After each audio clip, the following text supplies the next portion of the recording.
बिस्मिल्लाहिर्रहमानिर्रहीम अस्सलामु अलैकुम वरहमतुल्लाहि वबरकातुहू। हकीम हाफिज़ मोहम्मद अमीन आपकी खिदमत में हाजिर है और आप देख रहे हैं हमारा चैनल दानिश शफ़ाखाना।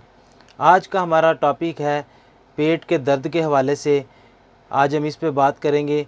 अक्सर औक़ात लोगों को, ख़वातीन को, हज़रात को ये मसला आम तौर पर हो जाता है।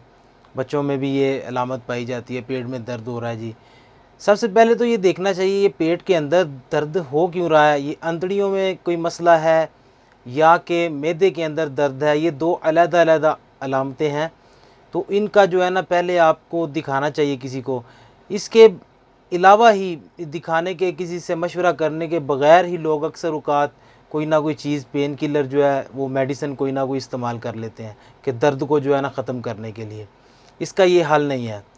इसकी अलामत कैसे शुरू हो सकती है ये दर्द जो है, अक्सर औक़ात तो दर्द जो है वो मैदे के अंदर भी होता है, तो उसको भी पेट का दर्द ही गिना जाएगा।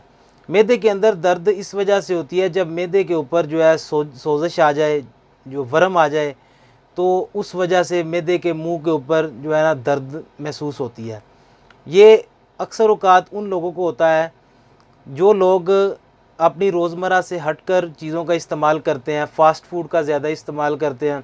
उसके अलावा ये सिगरेट वगैरह, स्मोकिंग वगैरह ज़्यादा करते हैं और ज़्यादा बोतलें वगैरह, कोल्ड ड्रिंक्स इस्तेमाल करते हैं।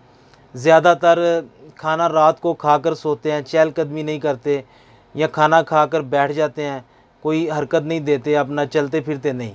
अक्सर औक़ात मैदे का जो प्रॉब्लम उनको हो जाता है। या शुगर पेशेंट हो, शुगर पेशेंट का जो मैदा है वो काम करना स्लो कर देता है, उसको भी जो है ना दर्द रहती है पेट के अंदर। और इसके अलावा जो अंतड़ियों का मसला है, अंतड़ियों के अंदर खुश्की होने की वजह से या सिकुड़ जाने की वजह से या कुछ ज़र्रात इस तरह के चले जाएँ अंतड़ियों में, तो उनकी वजह से भी जो है ना अंतड़ियों में दर्द होती है। तो ये दोनों दर्दें पेट की गिनी जाएगी।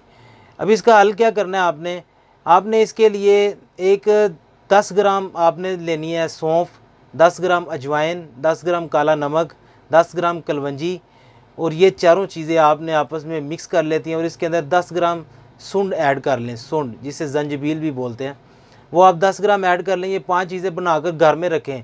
किसी को भी ये मसला हो इस किस्म का, तो आप उसको जो है ना, बच्चे को, बड़े को आप ये बासानी खिला सकते हैं नीम गर्म पानी के साथ। तो इसके साथ इंशाल्लाह बड़ा फ़ायदा होगा। तो ये एक छोटा सा नुस्खा मैंने आपको बताया, बेहतरीन इसका जो है ना अमल है, कोई इसका इफ़ेक्ट नहीं, साइड इफ़ेक्ट नहीं है। तो ये हम ख़ुद भी इस्तेमाल करवाते हैं, बेहतरीन चीज़ है। तो ये इलामत होने की वजह से अक्सर औक़ात लोग बड़ी परेशानी का सामना करना पड़ता है, तो परेशान होने की ज़रूरत नहीं है। आप ये इस्तेमाल करें, इंशाअल्लाह ताला आपको बड़ा फ़ायदा होगा। हमें दीजिए इजाज़त, मिलते हैं नेक्स्ट वीडियो में। अस्सलामु अलैकुम वरहमतुल्लाहि वबरकातुहू।